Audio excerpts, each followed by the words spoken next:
আজ কাঁঠালের এঁচড় খাবো, তাই গিয়েছিলাম চাচির গাছে কাঁঠাল পাড়তে। চাচি দেখে বলল, হায় রে হায় মা, কি করছিস? ছোট কাঁঠাল পেড়ে কি করবি? এ কাঁঠালগুলো পাকলে খুবই মিষ্টি লাগে। আমি বললাম, পাকলে মিষ্টি লাগে, পাকলে খাবা কাঁঠাল, আর এখন খাবা হচ্ছে গিয়ে গোশ।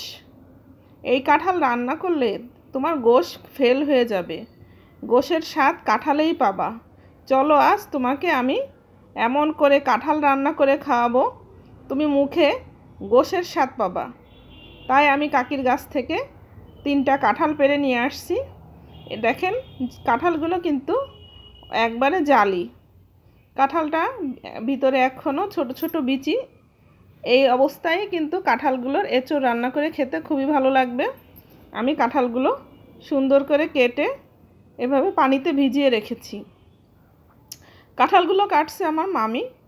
আজ কাঁঠাল মামি রান্না করে খাওয়াবে। দেখেন কত সুন্দর করে কেটে কেটে পানিতে ভিজিয়ে রেখেছে।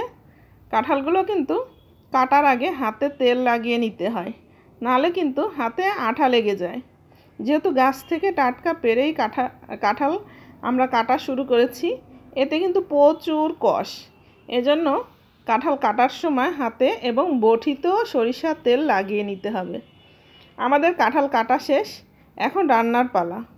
আসসালামু আলাইকুম, হুমায়রা কিচেনে আপনাদের স্বাগতম। চলে আসলাম আমি কাঁঠাল রান্না করার জন্য।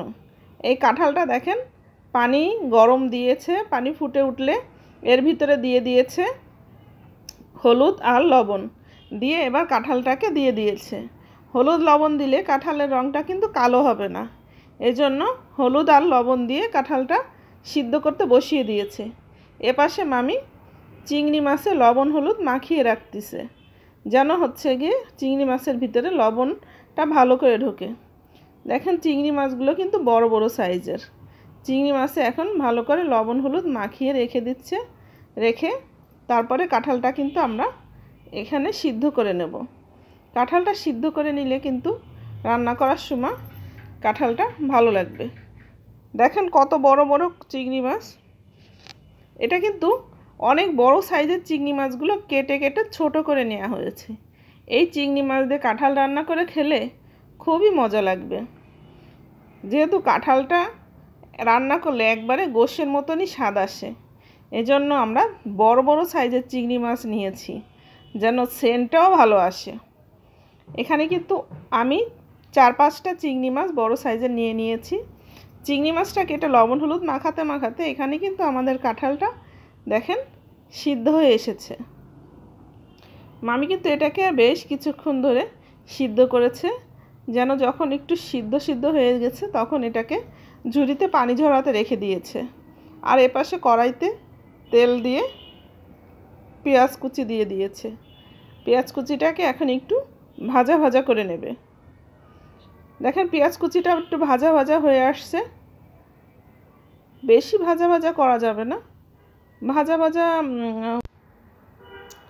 এরকম হালকা বাদামি রং হয়ে আসলেই পেঁয়াজ কুচিটাকে এটা আলাদা করে তুলে রেখেছে। এবার সেই পেঁয়াজ ভাজা তেলের ভিতরে চিংড়ি মাছটাকে এখন ভেজে নেবে। চিংড়ি মাছটাকে দিয়ে বেশ কিছুক্ষণ কিন্তু ভেজে নিতে হবে, যাতে চিংড়ি মাছটা একটু ভাজা ভাজা হয়ে যায় এবং চিংড়ি মাছের সেন্টটাও যেন তেলের ভিতরে ঢুকে যায়। দেখেন, আমার চিংড়ি মাছটা ভাজা ভাজা হয়ে গেছে। এ পর্যায়ে দিয়ে দিলাম আমি 1 টেবিল চামচ আদা বাটা, 1 টেবিল চামচ জিরা বাটা, না 1 টেবিল চামচ আদা বাটা, 1 টেবিল চামচ রসুন বাটা এবং 1 টেবিল চামচ জিরা বাটা। আর দিয়ে দিয়েছি এখানে বেশ খানিকটা পেঁয়াজ বাটা। দিয়ে আমি এবার কিন্তু মশলাটাকে ভালো করে কষিয়ে নেব। এবার দিয়ে দিলাম পরিমাণ মতো হলুদের গুঁড়া, আর দিয়ে দেব পরিমাণ মতো ঝালের গুঁড়া। দিয়ে কিন্তু আমি মশলাটাকে ভালো করে কষিয়ে নিতে হবে। মশলাটাকে ভালো করে কষিয়ে না নিলে মশলায় কিন্তু কাঁচা গন্ধ থেকে যাবে। ভালো করে কষিয়ে নিতে হবে। এ পর্যায়ে দিয়ে দিলাম একটু গরম মশলার গুঁড়া। গরম মশলার গুঁড়াটা আগে থেকেই দিয়ে দিয়েছি, যেহেতু আমার কাঁঠালটা আমি সিদ্ধ করে নিয়েছি, এজন্য গরম মশলার গুঁড়াটা আমি আগে থেকেই দিয়ে দিয়েছি।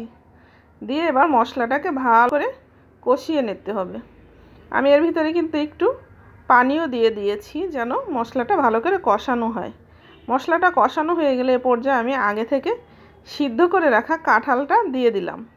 কাঁঠালটা দিয়ে কিন্তু আমি আরও বেশ কিছুক্ষণ কষিয়ে নেব। আমি কিন্তু মশলায় লবণ দিতে ভুলে গিয়েছিলাম, তাই এখন একটু লবণ দিয়ে দিলাম। লবণ দিয়ে আমি এটাকে ভালো করে কষিয়ে নেব। ভালো করে কষাতে কষাতে কিন্তু কাঁঠালের ভিতরে এই মশলাগুলো ঢুকে যাবে। এ পর্যায়ে কিন্তু আপাতত আমি কোনো পানি দেব না। এটাকে এভাবে নেড়ে চেড়ে বেশ কিছুক্ষণ কষিয়ে নিতে হবে যেন কাঁঠালের ভিতরে মশলাটা ভালো করে ঢুকে যায়।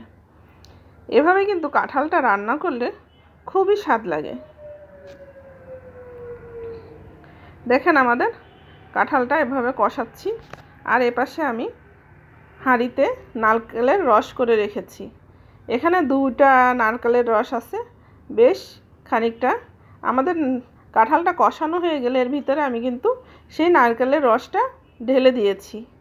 নারকেলের রস দিয়ে এবার বেশ কিছুক্ষণ আমি এটাকে রান্না করে নেব, যত সময় না পর্যন্ত এটা ভালো করে সিদ্ধ হয়ে যায় তত সময় পর্যন্ত এটাকে আমি রান্না করে নেব। দেখেন এটা কিন্তু আমার আগে থেকে সিদ্ধ করা ছিল, তারপরেও কিন্তু আমি এটাকে নারকেলের রস দিয়ে বেশ ভাজা ভাজা করে নেব, তাহলে কিন্তু এটা খেতে খুবই স্বাদ লাগে।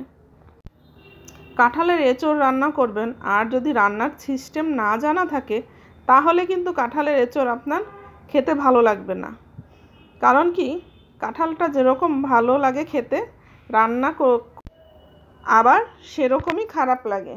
যেহেতু রান্না ভালো না হলে কিন্তু কাঁঠালের এঁচোড়টা খেতে পারবেন না। এভাবে কাঁঠালটা রান্না করে খেয়ে দেখবেন, একেবারে গোশ ফেল হয়ে যাবে। দেখেন কত সুন্দর করে আমি একটু ভাজা ভাজা করে ফেলেছি। নারকেলের রসটা শুকিয়ে পুরো কাঁঠালের গায়ে লেগে গেছে। এভাবে কিন্তু কাঁঠালের এঁচোড়টা খেতে খুবই মজা লাগবে। আজকের মতো এ পর্যন্ত। ভালো থাকবেন, সুস্থ থাকবেন। আল্লাহ হাফেজ।